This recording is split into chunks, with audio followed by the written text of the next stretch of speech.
Truth be told, when I wonder what the future holds, it takes me out of the present. New moon waxing, full moon waning, crescent. Life cycles, teammates or rivals. Soul search, dangerous World War III, the goal's always survival. That's nature, day you're born when you meet your maker. Tears start chasing paper, burning trees or melting glaciers. But truth be told, when I wonder what the future holds, it's impossible to process, so I stay focused on my progress.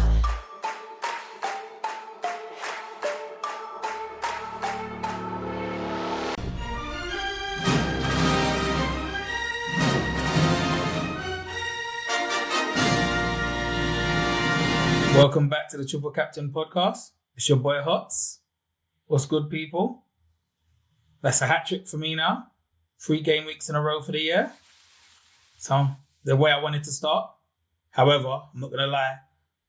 The points this game week are very low. So it's nothing to be too bossy about, but bragging rights amongst the mandem. But yeah, how you man doing? Art's face says it all. Guffs, you're nothing new for you. But yeah, what's good? Already, yeah? Is that what you're doing things? Yeah. Yeah? I'm just saying. I just looked at faces. Man's on straight capable vibes, yeah? Alright, cool. I see you. Yeah, it is what it is, man. Yeah, another week, another bit of bullshit. Can I say? It is what it is. We won't get into decision making until later. But how's your week? Yeah, smiley culture. What am to? You know what it is? Like I said, the points wise, it's a low scoring week. Scraping close between me and Up for this week, but dead points for all of us. Outside of FPL, Arsenal dropping points, but then everyone else dropping points, so it didn't matter too much. But yeah, move forward, keep going. All right. I have nothing further to add. It's been a poor week. Yeah. I think that's lots of question marks, lots of things to respond to. I'm not particularly alarmed or running to the hills thinking on earth has gone wrong. Like I am. I've been honest with where things have been for me over the past couple of weeks. So I've known that there are things that need to change and so on. It's just the timing of being able to do it within the right kind of time frame. But this week, we spoke about it last week, saying that the fixtures were a bit made it a difficult week to really target particular fixtures or even the usage of different chips, etc., that kind of thing. And that's how it's panned out, I guess. It's not a particularly high scoring week. Well, look, like I said, it's a low scoring game week, and we've all agreed. It's nothing to write home about for me being the host this week. So let's get into it. Today's theme, FPL Captaincy Explained. This is where we have a look at safe picks versus ceiling picks. Captaincy has always been one of the biggest levers in FPL and also where most managers misjudge things.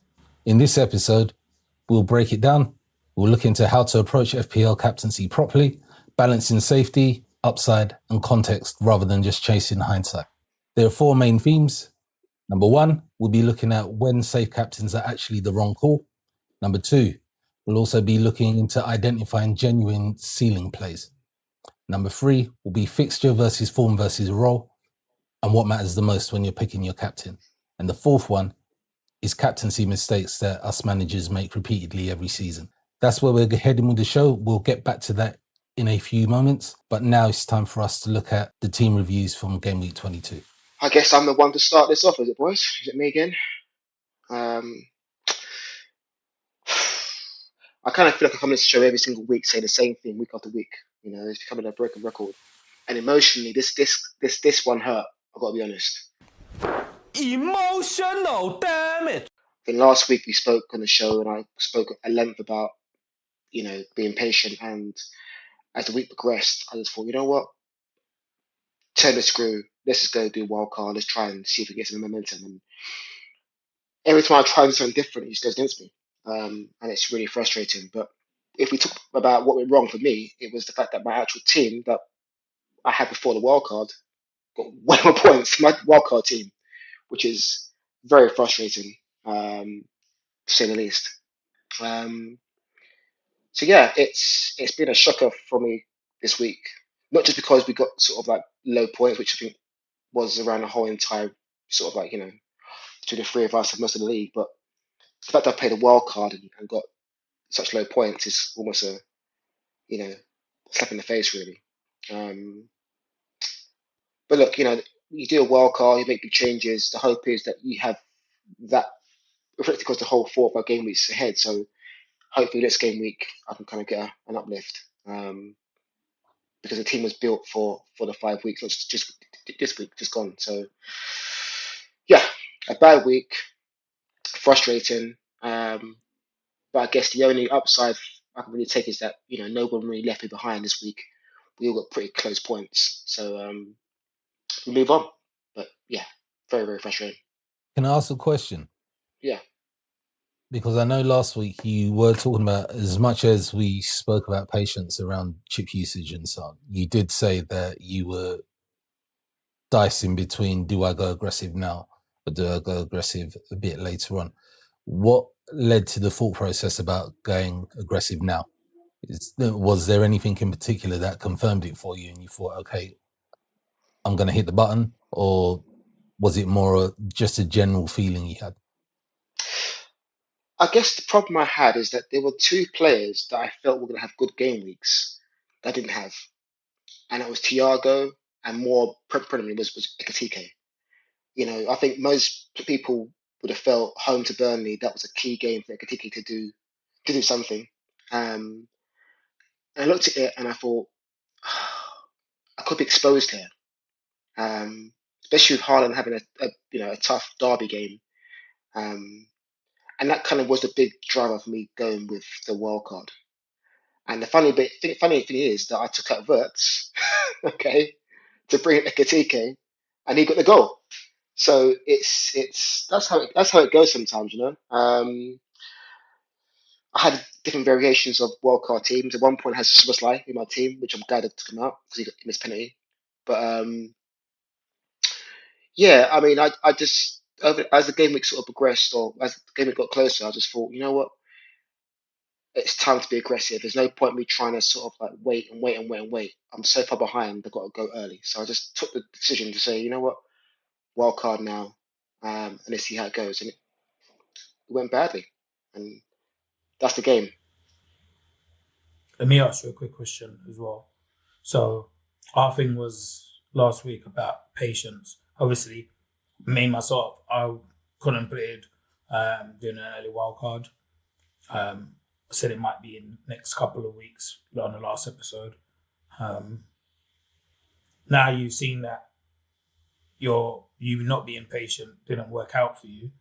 If you was patient last week, would you have held out longer, or would you have just wildcarded this week anyway?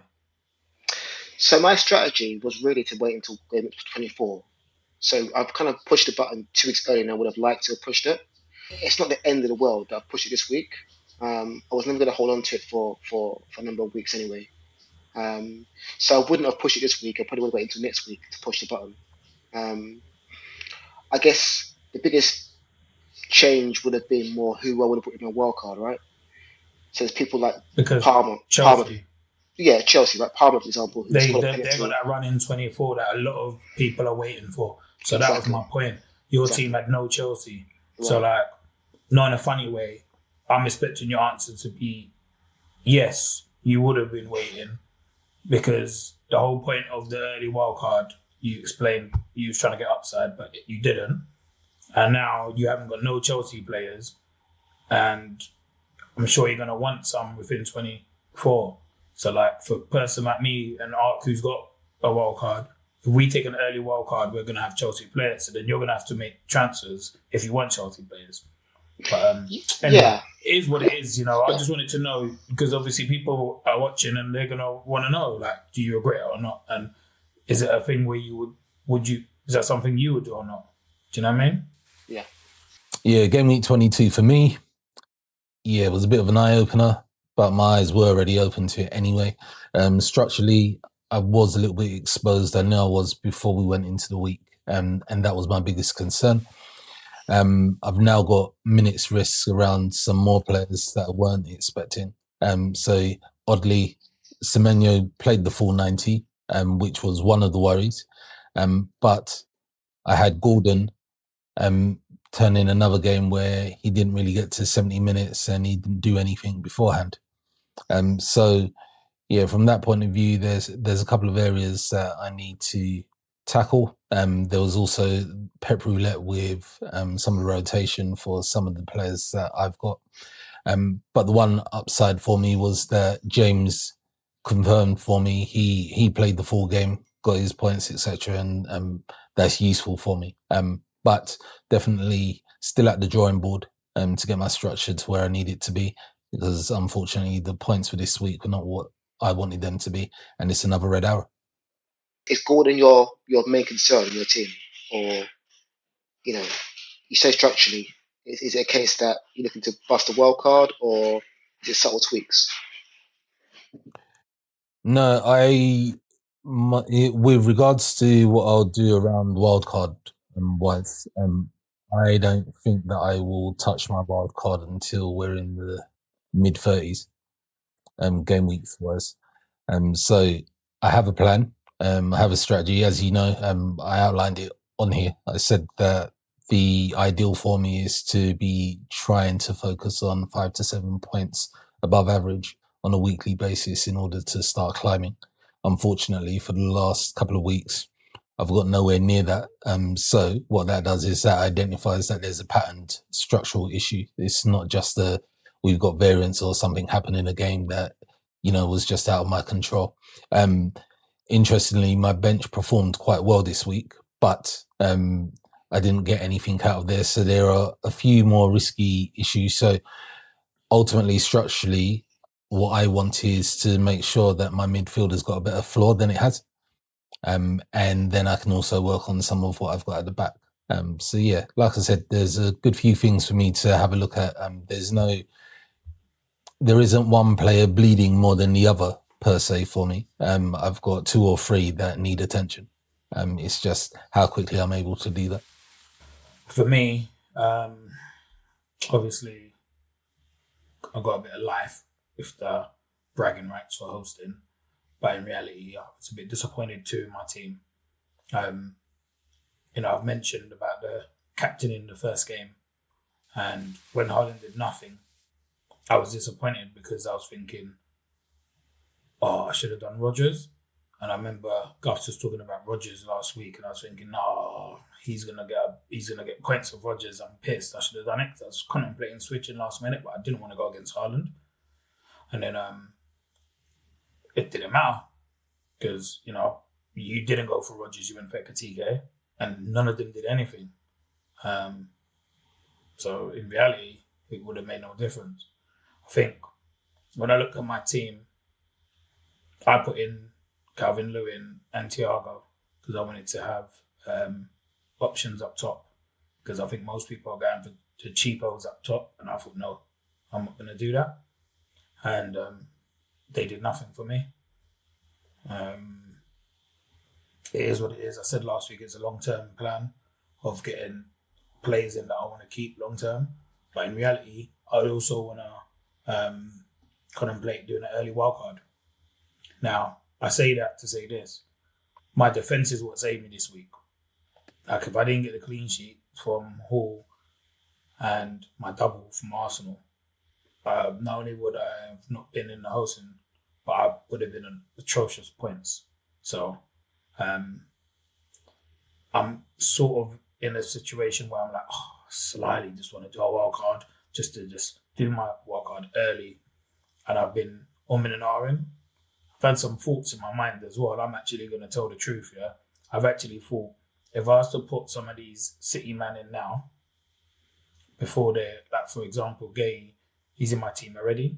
But if I was to put some City man in now, before he becomes an official City player, I'd have more City players for the Wolves game. But then it'll be beneficial for me to do the wildcard now, because then I don't have to make changes.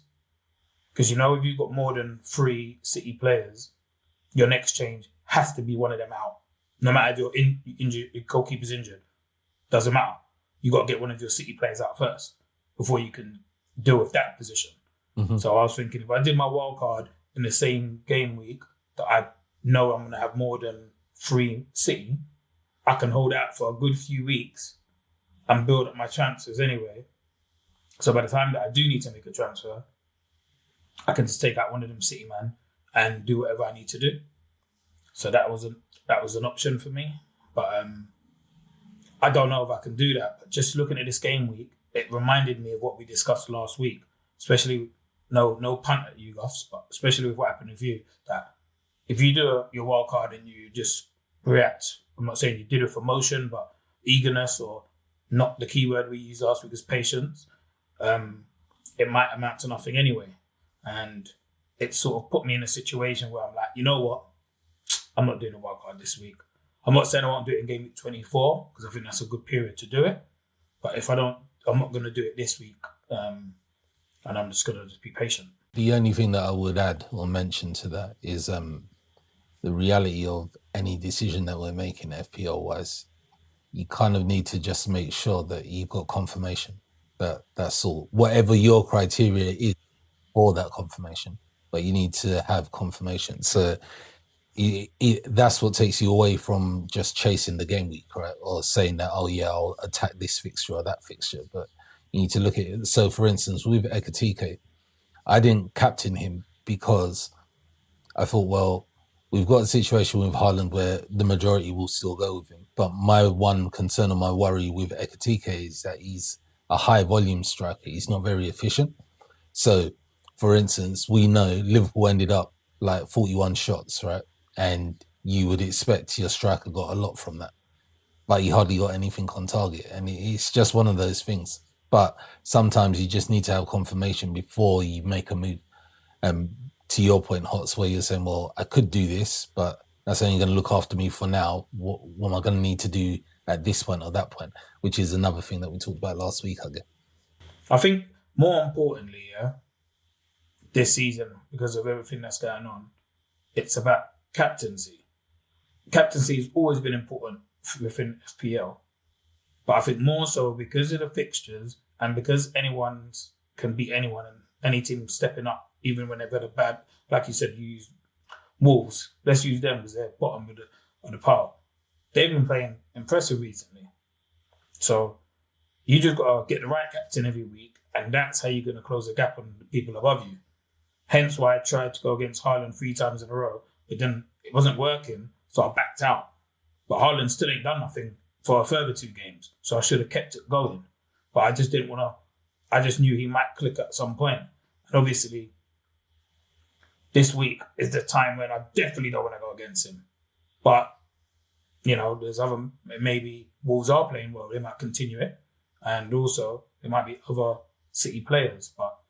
So, I think that's a pertinent point that you made with regards to going against captains, particularly Haaland this year, as everybody has invested in him so heavily.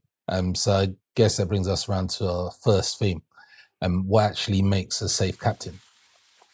So from my perspective, I guess when I look at a safe captain, it's not about their ownership. It's not really about their reputation or what points they got last week. Like, a safe captain is really defined by the probability of any returns that they're going to give, not necessarily whether they've got a ceiling.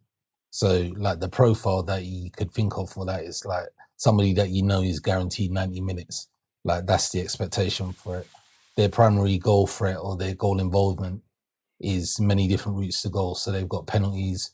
They're central to the XG that is shared amongst their forward line. And then you're looking for like high floor actions. So we talk about shots, key passes, like bonus friendly involvement, that kind of thing. And then the other thing is you try and look for a predictable game state. So are they in a dominant side that sustains pressure? That's the kind of thing that you'd look at to say that's a safe captain pick, right? So the whole point of that is that the safety is about reducing the chance of a blank. It's not necessarily about guaranteeing a haul. But as you know, like, having a safe captain is not necessarily going to win you your game week. It's just going to stop you from losing it.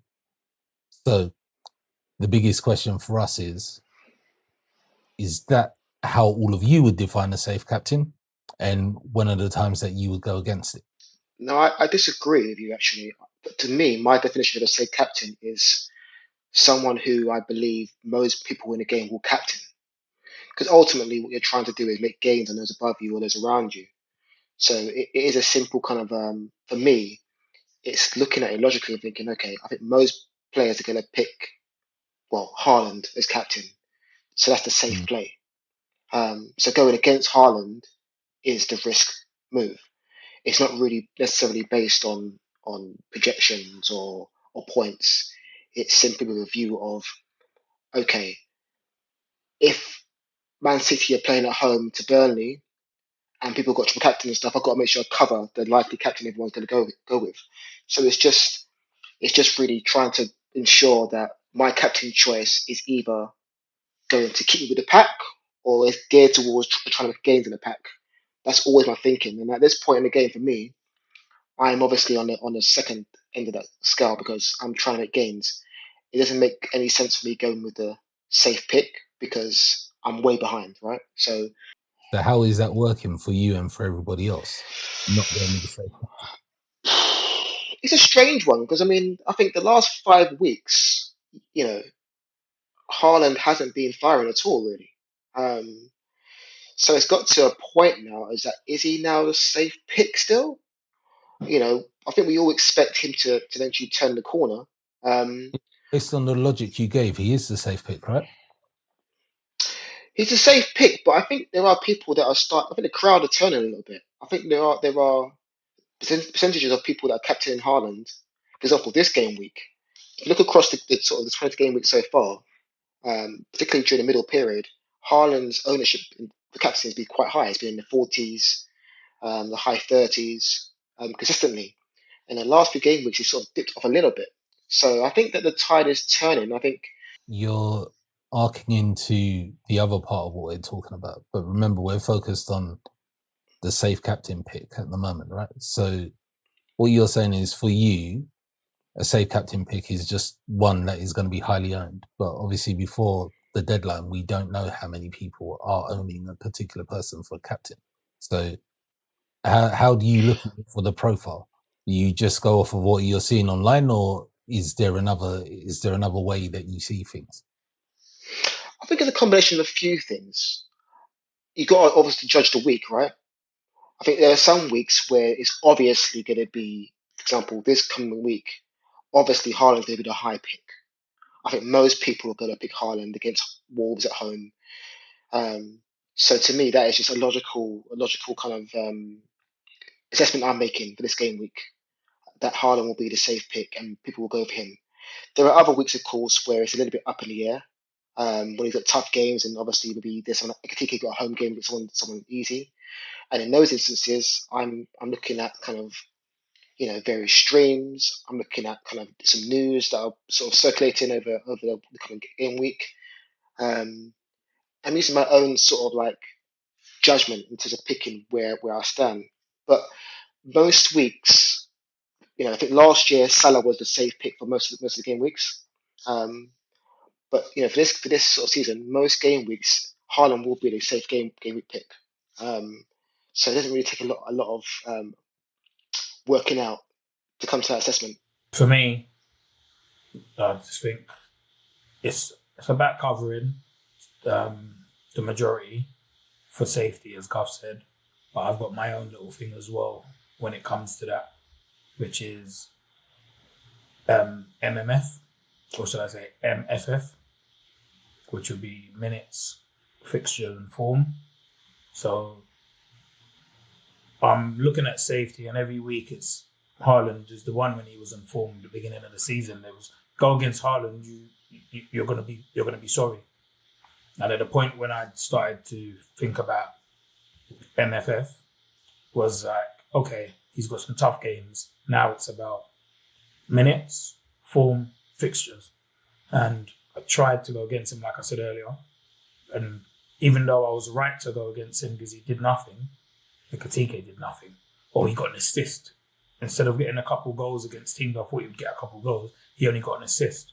So I got, minimal extra points. Not the points I wanted, but it was still the fact that 4 minutes and fixtures.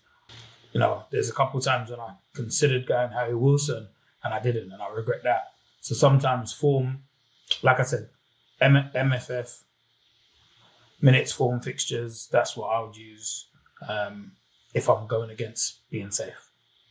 Simple. And I suppose building on that point, when a safe captain's actually the wrong call? When do you look at it? So I know you've mentioned just there, Hots, that you've gone against Haaland and you went for Ekitike and so on. What made you feel that going for the safe captain was the wrong call? So I think when you see a blatant, easy fixture for, again, it's like I'm promoting this new thing that I'm working with, the MFF. But it's like, when I see let's just use Haaland because he is that man, right? The one that is the safe bet. So let's just keep it real. So when I see that Haaland's got a tough fixture, that's when I'll look at MFF and think, okay, who's got an easy fixture? So, i.e. Liverpool. Who in Liverpool gets 90 minutes? Isak's out, Gakpo's out. Tika's going to start and he's going to play the whole game. And his current form is quite good at that point. I'm going against Haaland. He's got a tough game. So to me, that's when it's the right time to go against. What's your thoughts on that, Guffs? Yeah, that seems logical. I mean, this is probably where I fall down, really. I think for me, it's a bit more of an emotional choice, I'm being honest with you. Yes, I take into account those things in my decision of picking captaincy, but it's also, I do lean a lot into how I feel at any given time. And when it comes to picking a captain, I often sort of flip flop sort of the day before the game in terms of my choices. So yeah, Is that definitely. I guess I just double guess myself. It's constant, just sort of. It's funny because last season when I was doing much better than I am right now, it was the opposite sort of feeling I had, right? Where it was more a case of making sure that I don't kind of let people catch me up and ensuring that I kind of made sure I kind of kept my lead or at least try to sort of limit any damage. I do look at those three things, Hots and Arc, but definitely I'm a bit more of an emotional picker of my captain choice. I think it's difficult because I think like what you're describing is like a misbalance. It's like an unbalanced thing between risk management and fear management type thing. Like from my perspective, I think that's where a lot of us go wrong as FPL managers, right? So, and I guess I alluded to it earlier when I was saying that a lot of the decisions we make, we need to get a bit more cute with it and try and ensure that we've got some kind of confirmation. So, for instance, when Hots is talking about using MFF, like that makes sense. I'd probably take it like another step forward, like and build on top of it, because for me, the only time it's the wrong time to go with the safe choice is when there's some kind of ceiling and symmetry that exists, right? So it's like if the alternative to the safe captain is materially got a higher XGI per 90, then that's time for you to start looking, right? And for you to think maybe like, or for instance, as Hot said, you look at the fixture and you can see that the fixture is a straight shootout or it's a transition heavy game. Then you think to yourself, all right, like now this has got my attention type thing, because the safe, and for instance, like if the person that is the safe pick is like reliant on people providing assists, like, and they don't really have alternative ways of getting to goal, then it's time for you to start looking. But one of the things that probably gets most of us is that, for instance, we can look at somebody and say, okay, their fixture is better than Haaland's fixture, right? But we all know that Haaland is often a cheat code, regardless of the opponent that he plays. So, for instance, Haaland versus Man United, can he score 2 goals? Yes. Ekitike versus Burnley, can he score 2 goals? Yes. Would there be any material difference in the return that you get for that captain? Like, no. Like, so I guess for me, when I start looking at when it's the wrong time to go with the safe choices, for instance, you mentioned Salah from last season. Like, if Salah was in that game against Burnley, then I'm more likely to go with Salah because he gets more for what he does. Right. So if he scores or he assists, he'll get more than what a striker is going to get.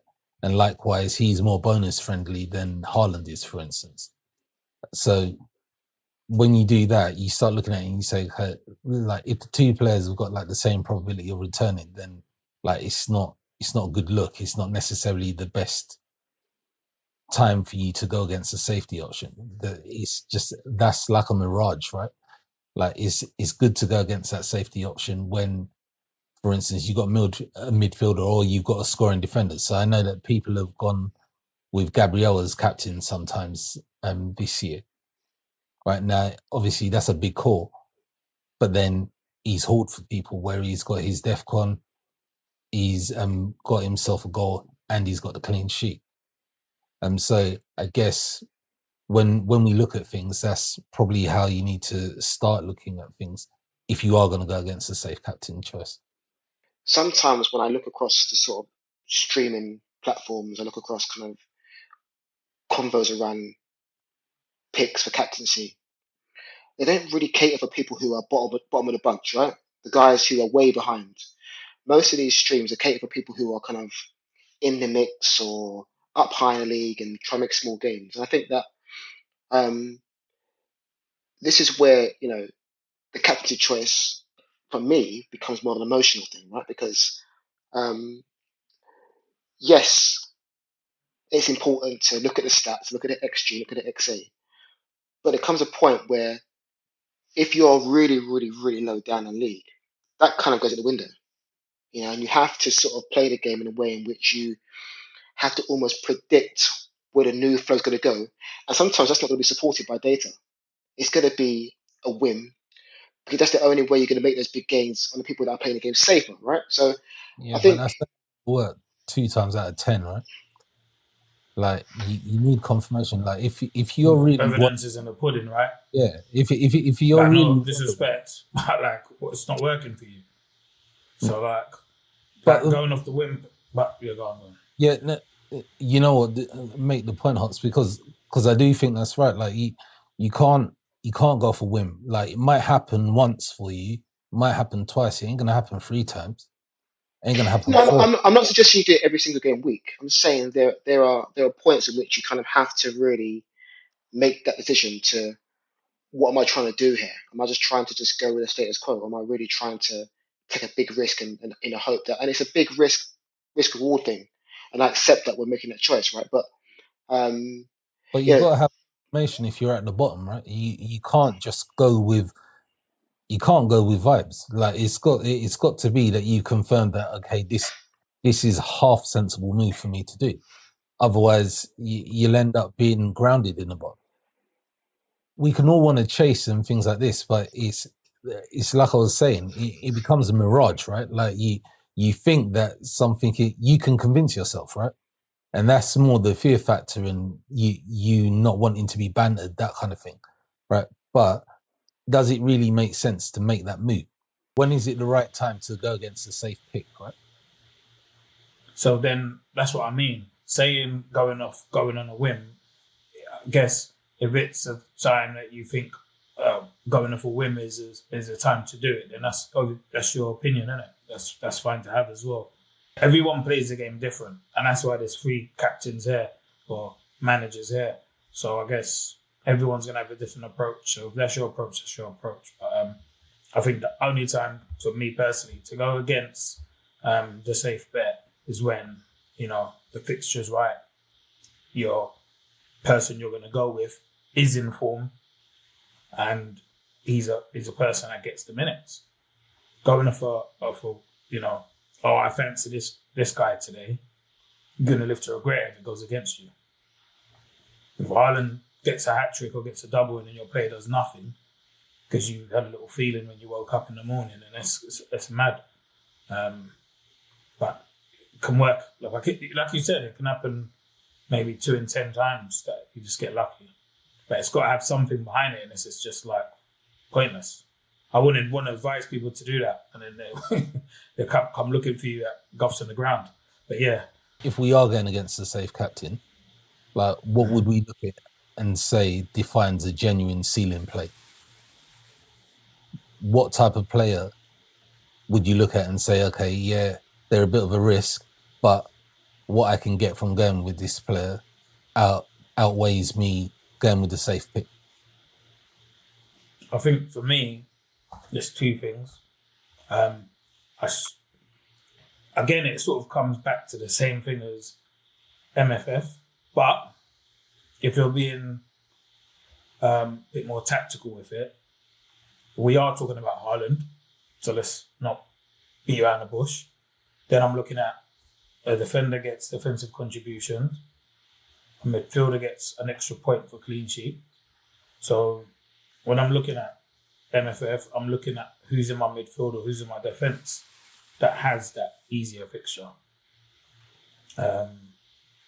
Hence, I tried Saka as captain when he got benched, but he still came on and got an assist and still got me more points than Haaland did. And as a midfielder, getting those bonus points and getting more points for a goal, it helped. So players, it's not even players, because Haaland is the safety net for everyone. So going against Haaland, we would just say it exactly as it is.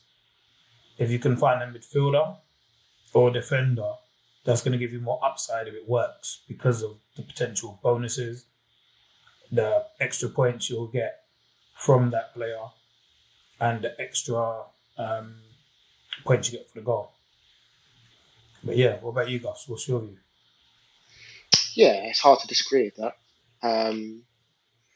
And I think this year has been sort of where that philosophy has been more relevant, right? Because the DEFCON has changed things slightly. So defenders and midfielders have got more routes to points than they had done in previous years. So um, again, I spoke at the top of the show about this is a funny year because in years gone by, there have been midfielders in the game which historically have got points week in, week out, which it would have been far easier to go against a Haaland. You had Salah, of course, who was always getting good points, and on penalties, Saka, good points on penalties, Palmer, good points on penalties. This year there isn't that kind of go-to midfielder really that you can really compete against Haaland and can feel particularly safe with. So it's a very difficult situation this time round. So I think to your point, Hots, that's where form definitely comes into the equation. Because to take your point, Saka is one of those players, for example, who if he comes into form, he becomes someone that comes into the equation as a more regular alternative to Haaland because he is on penalties, you know, he is on corner kicks. So he has various different routes to points. And I think that's the point I'm making here. When picking a captaincy choice, it's not just ability to score goals or to keep clean sheets. The biggest thing is how many routes to points has that player got? And I think that's one of the key drivers for me.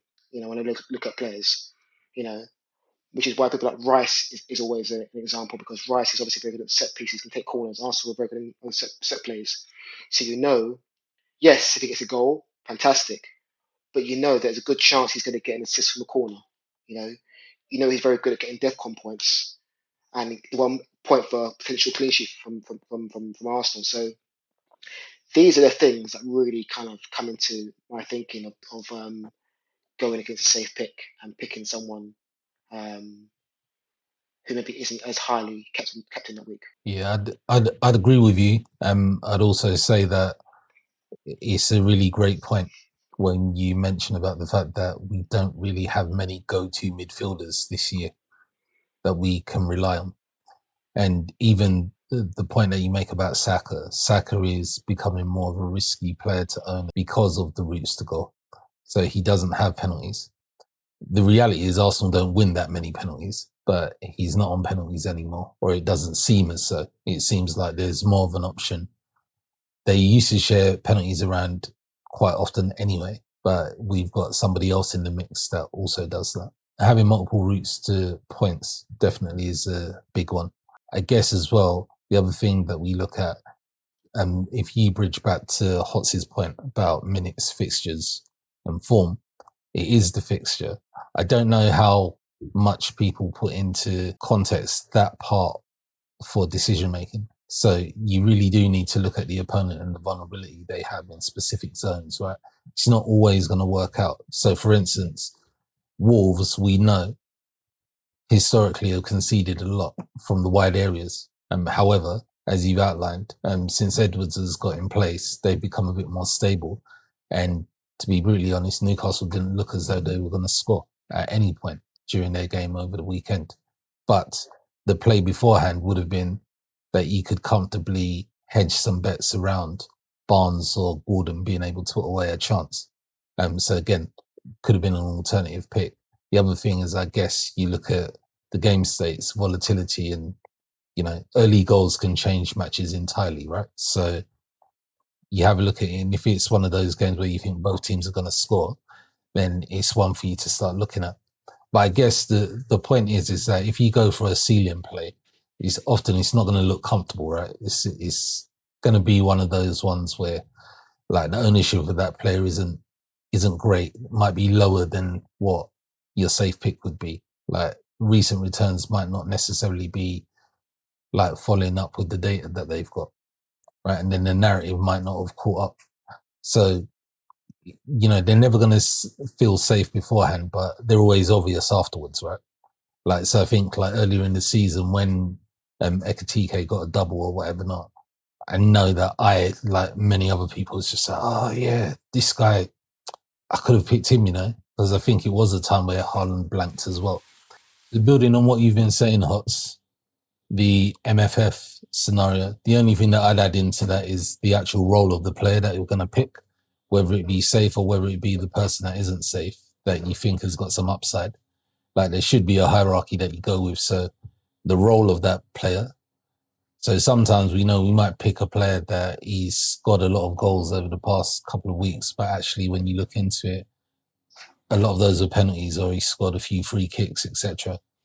Like those kinds of things need to be taken into account when you're looking at a fixture, because you might think, yeah, it's the right time to go against something, but then the role of that player that you're going with doesn't suit the fixture. As you've already said, the minute security is a big thing. The fixture itself is a big thing. And then if they're in form, how you interpret that, not just the raw points. So it's one of those things. Form without a roll equals just a lot of noise. So it's a fixture without minutes, like it's a trap kind of thing.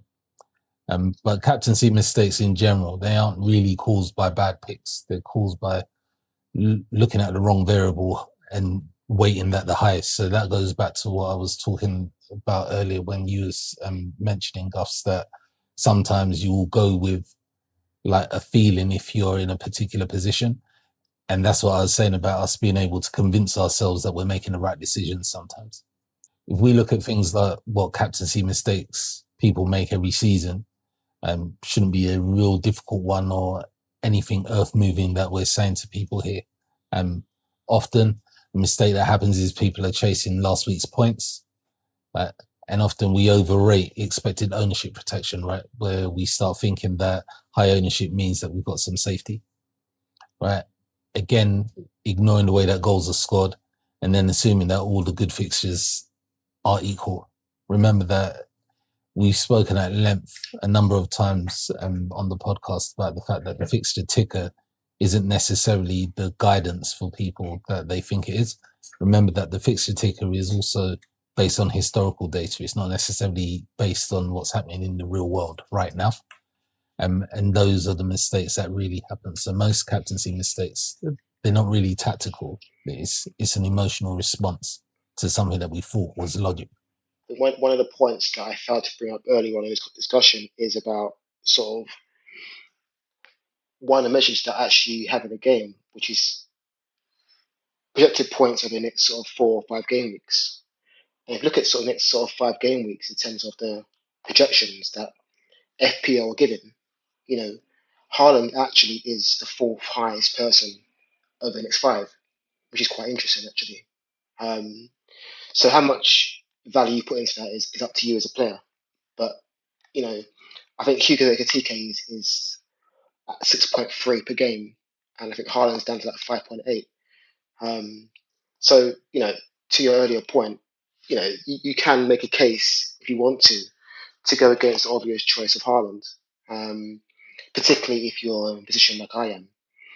And sort of just to kind of underpin my earlier point, you know, for me, taking a risky pick isn't, suddenly picking, Burnley strikers captain. I'm not crazy. There are sort of like parameters in which I sort of pick the captain within, and they're all good choices. But obviously, you kind of have to make sure that whoever you're picking against Haaland is someone who obviously does have a good game and is someone who is fairly prolific on a normal game week. So yeah, I just thought it was very interesting to sort of look at the next 5 game week because I think that's going to be a good indicator in terms of who the likely people to bring into your team for your wild card as well, and ensuring that you have those right players and options in your team to choose from, right? Because one of the things that I've struggled with in game weeks is that I've wanted to have a captain who's not Haaland, who's not my team. So it's making sure you pick the right players in your team so you have the option of switching between a Saka or a Ekitike or a Gakpo. So yeah. Yeah, no, fully understood. And I guess that brings us to key takeaways for any FPL managers that are watching this, listening to this, or wherever they may be. Firstly, captaincy is a probability decision. It's not really about a popularity contest. Like, ownership doesn't make sure that a captain is safe. Like, the minutes that they have, their role and their involvement do. Like, I will sound like a broken record, but if you're captaining someone just because everyone else is, then you've outsourced your decision, right? Like, you haven't made the right decision for yourself. Then I suppose you can look at the fact that safety is really about avoiding blanks. It's not about chasing holes. So you have to map that against your own approach and what you're trying to do with your team. Sometimes what you'll be trying to do is consolidate your rank. Sometimes you're chasing upside. But there's a difference between what you're doing. A safe captain pick is to reduce any downside that you're going to get. So the mistake isn't choosing safety; it's choosing safety when there is ceiling, when there's an upside play that's available to you. Another takeaway would be that role beats form always. Like, whether somebody's in form but actually their role doesn't fit the fixture that you're looking at, then it probably points to the fact that they're not actually going to score in that game. And then with fixtures, there's no fixture that is good or bad. It's about being specific. It's the reason why you need to look beyond the fixture ticker. It's the reason why you need to put context on it. Like, you need to look at things like, how are people conceding goals? Like, an easy fixture is not always an easy fixture. It just seems comfortable, right? And if there are two captains that have got similar flaws, then you pick the one with the higher upside. So that goes back to the point we were all making about, for instance, if you had two captains that equally they've got a good fixture, but one's a midfielder, one's striker, you go for the midfielder because you know you can get those few added extra points. Then I guess lastly, what you'd be looking at is that captaincy mistakes, they repeat because they feel logical, right? Like, say you keep doing them wanting to protect your rank, or you get emotional with things. Like, the goal isn't really about being right. It's about being able to explain things.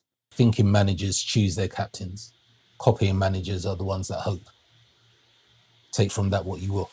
So, in regards to my fixtures and plans for this week, like I said, it's going to be focused around City. I think, I contemplated the wild card, but it wasn't worth it. But City and Wolves, you've got to be hoping to have 3 City players in that game.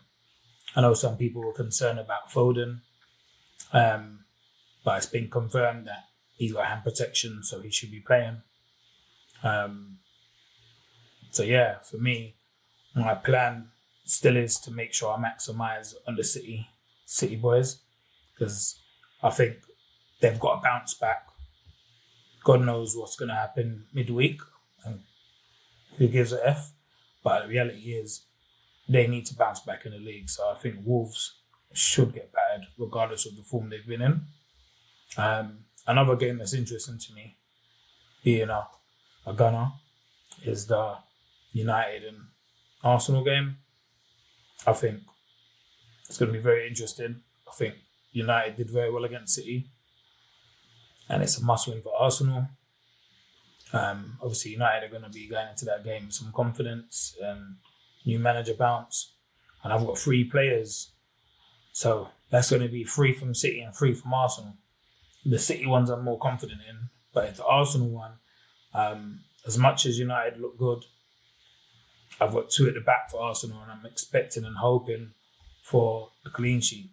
So for me, those 2 games stick out for me this week. And because of that, I've decided to just focus on just 1 transfer in, just to help balance the team the way I want it to go according to the fixtures. So I've ended up looking at who can I get in as a third City player for my team. Also knowing that I've got Gay, so that will make me have 4 City players for the Wolves game. So yeah, that was my move. And I'm just hoping that it pays off and Wolves don't have another good game. Excuse me. But there's also some interesting games that are going to be happening. Spurs have been in poor form, as everyone knows. And they're away to Burnley.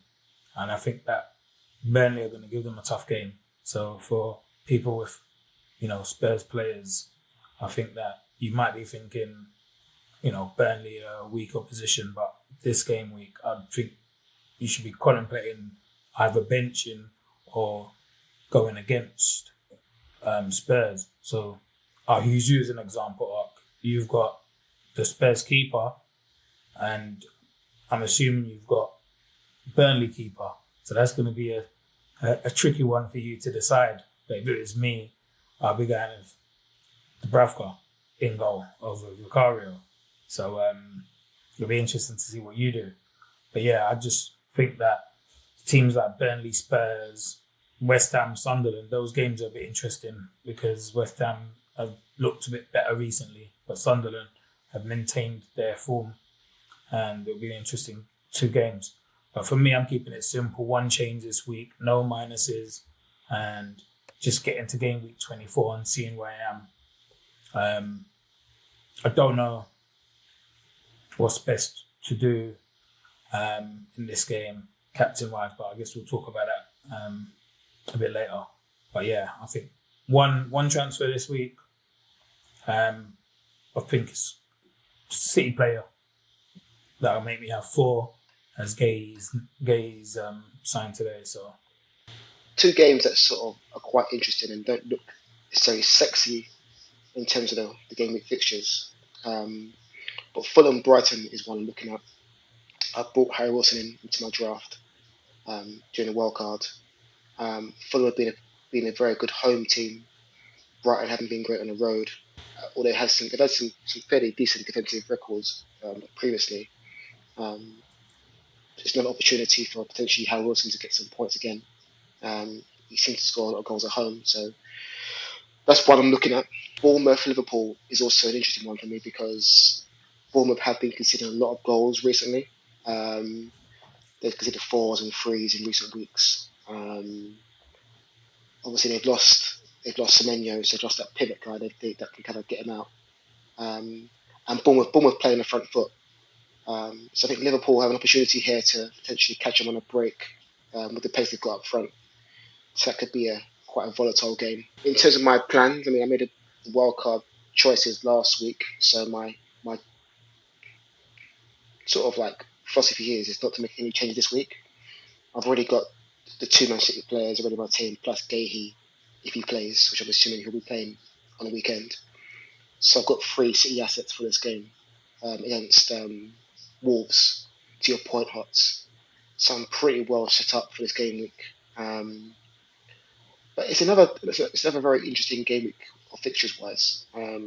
Outside of the Man City Wolves game, they were all pretty evenly sort of balanced games really. So Yeah, for me, I'm looking at a couple of my favourites, I guess. There's the Palace v Chelsea game, which when I've looked at it, often Palace concede through wide areas and cutbacks.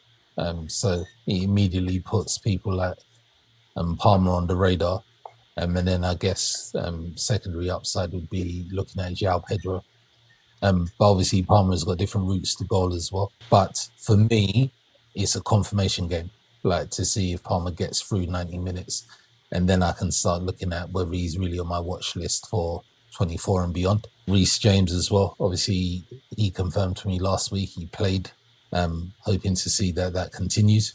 Palace are in a bit of a state for a number of different reasons. Obviously, they've lost their captain. You've got the manager throwing his toys out the pram and throwing his board under the bus as well.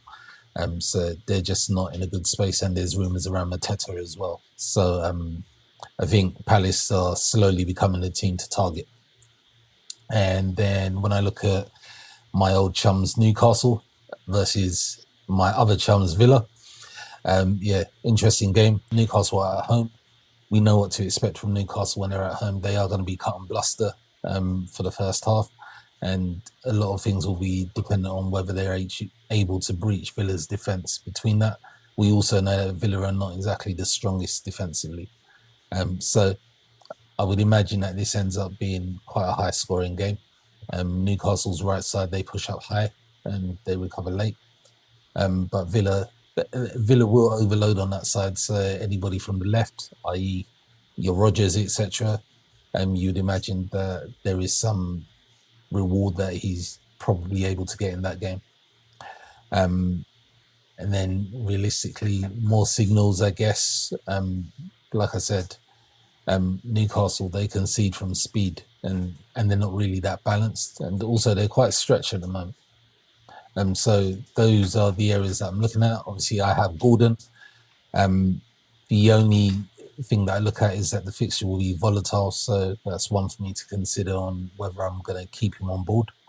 But outside of that, in terms of my plans going forward for game week 23, definitely I need to tackle the minutes risk issues that I've got at the moment. So there will at least be one transfer to somebody that is more of a baseline player where I know I'm guaranteed 90 minutes. What about captaincy? Who are you thinking about as your captain this week and the variety and options as captain? Hawk? Well, just done an entire segment on safe picks. So that will be what I'm doing for this week. Now, on a serious note, the fixture is good. Not to say that Wolves are any way the pushover that they were earlier in the season. As I've said earlier in this episode, Edwards has gone in there and he's stabilised them per se. Like I say, when watching that game, Newcastle didn't look like they was going to breach them at any point. Haaland is a safe pick for this. Obviously, they've also got some transition power now. I'm expecting Semenyo to play because he's not available in the Champions League, right? So he should be fresh and ready to play, and he's obviously still in my team. But I've also got other City concerns. But definitely my captain will be coming from over there. Can't see me going with any others. That said, there is potential upside in people like Ekatike and so on. But I can't go against what I've just sat here for 20 minutes talking about. So, safe pick for me. Guffs? Yeah, I think, as much as I want to kind of go against the grain, I'm with you, Ark. This isn't a week to go against Haaland. That game looks a bit too good for Man City in reality. Haaland hasn't scored for a number of weeks. He's the kind of player that is right now angry. He hasn't scored for a few weeks and probably wants to hit back. So I do think he will get a goal or two for sure in this game. And it's very interesting. I don't think he's got a hat trick this year, has he? This year for Man City. He's got a few games with 2 goals, but this could be the game where he gets his hat trick. That's how I feel. So